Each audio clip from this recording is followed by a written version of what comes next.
Okay, so we created this video just to show you how you can add a little bit of extra tension on a flat wooden railing. A lot of times we show on the aluminum sort of domed railings, we want to add a little bit of extra tension and a little bit of extra tightness. We push down on the front plate before hitting the locking pin, so it tightening the locking pin so it adds some tension to it. But we're going to show you, you can see this, can give that a wiggle. It's on there tight, but there is just a little bit of wiggle room, and sometimes people don't want any wiggle room whatsoever. I will say if you put your umbrella pole all the way down to the ground, and we have a way to show you that will also help with a lot of stability.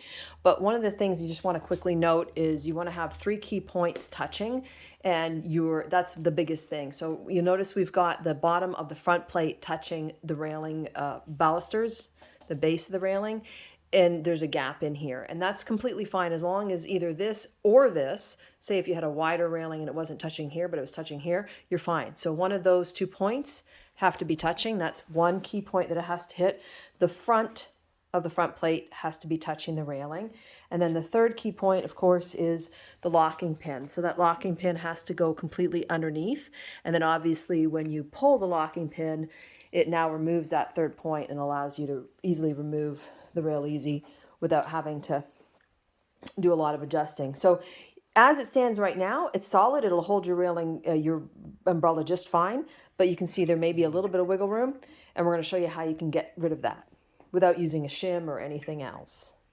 Okay, so you see when I open it up, it creates a little bit of a gap in the front, and then So put that back down again. So that gap closes when it's closed, And it opens, comes away yep, when it's just open. slightly. What we want to do is we want to use that to our advantage to get a little bit of a preload. So what I'm going to do is I'm going to readjust the width adjustment when it's in the upward position. So you're removing that gap. So we're going to remove that gap.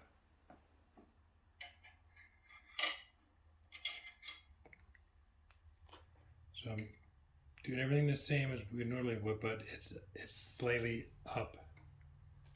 Okay. So you're tightening it, you remove the gap, and it looks like it's just up a little bit. Yeah. Now what happens, now obviously when we tighten that up, that gap is no longer there, so it's going to crush the railing down a bit. You can actually feel it's getting snug because it's squeezing the railing. And then when it comes down to position, which it is, now it's tight. Okay, so there's absolutely no wiggle room because of the preload. It's squeezing your railing now.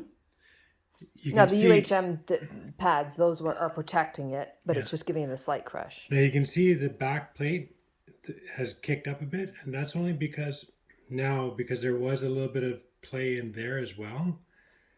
It's taken up all the play in the whole system. This adjustment has actually taken up, it's pulling that forward. It's taken up all the play. So that's pretty solid. It's solid now. So I would suggest with a wood railing, because the wood changes thickness, is to have a little bit of play in there and allow that to pull up in the back. That's totally fine. It's just pulling all the play out of the system. Okay, and that's on there pretty solid now. That's really solid. Except our railing's not solid to the floor, but there you go. It's just a demo railing.